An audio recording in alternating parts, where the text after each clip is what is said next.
Alrighty, Jean-Jacques Rousseau. Okay, Rousseau is a philosopher from Switzerland. He believes that people are basically good. Okay, so for the most part, people are good people, kind of like John Locke believes in that, but not quite to the extent that John Locke believes. However, he does believe that people are then corrupted by society. So people are naturally born good, but as society goes on, they're going to become corrupt because of living with one another, different situations like that. I'll explain this a little bit more in class. Additionally, though, Rousseau kind of takes the social contract theory and takes it even a little bit further. For Rousseau, the social contract was simply the path to freedom. So it's a way of getting away from this corruption that society causes and getting back to being basically good. According to Rousseau, people should, the social contract theory is when people should do what is best for their individual community. Okay, so if it's best for the school, you're going to be doing that because this was best for everyone in general. If it's best for the entire town,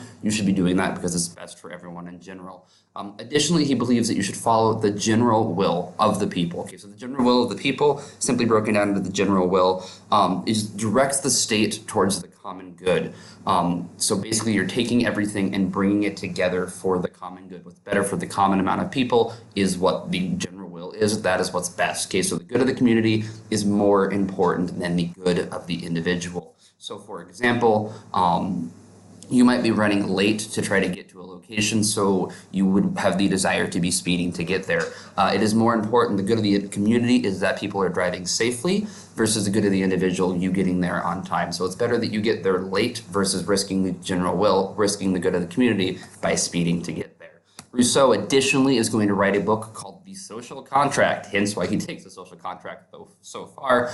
In this book, he is going to question all authority, okay? Rousseau questions the authority of literally everyone. It does not matter who you are. Rousseau believes that authority should be questioned and that you're not just inherently given the right to be in charge, that your authority can and should be questioned. Rousseau is going to really take that far. Additionally, he hates oppression in every single way. He does not feel that anyone should have the right to oppress other people, be it politically. So if a king or a leader of a country is oppressing the minority, he feels that is wrong. Economic oppression as well.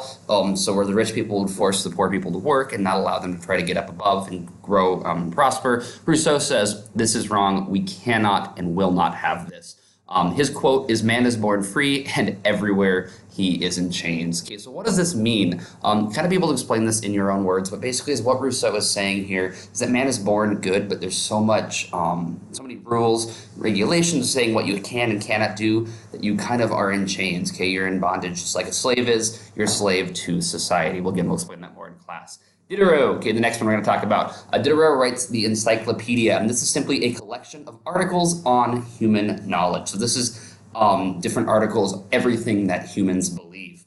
He did this because he intended to change the way people thought. So it's not just a matter of gaining information, but how can you change the process of thinking?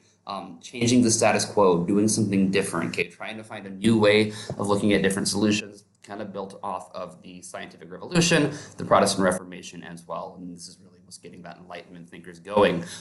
There are efforts made to ban the printing of the encyclopedia. Now, why is this significant? Okay, the government and the establishment, so to speak, kind of views the encyclopedia as a threat. The Catholic Pope threatened to excommunicate anyone who had the encyclopedia, was reading the encyclopedia. He viewed it as a threat on power of his power. Same with lots of kings and leaders around Europe at this time period. Additionally, Diderot, in the encyclopedia, he supports freedom of expression and education. He believes that people have the right to be free, the right to an education. He's critical of the divine right of kings, which is this belief that the king should be king because God had chosen to be king. Diderot's saying, nope, that's not the way it should be. We need to have something better in place. He's going to view this this is going to be viewed, though, as an attack on public morals. People are viewing the encyclopedia, in fact, you can gain information and knowledge anywhere, as attacking public morals. This is wrong. We shouldn't be doing this. This is not going to be okay. That's exactly how he views this, or he is viewed as a result of the encyclopedia. Why might this be the case? Okay, be able to explain that. I kind of talked about that a little bit right now, but think the ability to gain all sorts of information in a very quick and efficient amount of time. What might be problematic about this at this time period? Okay, what comparisons can you make about the encyclopedia at this time period to different things we have going on in our time period? Okay, think how easy is it to gain large amounts of information in a short amount of time now compared to what it was even 25, 30 years ago. Now, with the encyclopedia, the same kind of thing is happening. That is all for now. Comment down below with any questions you might have. Otherwise, good luck.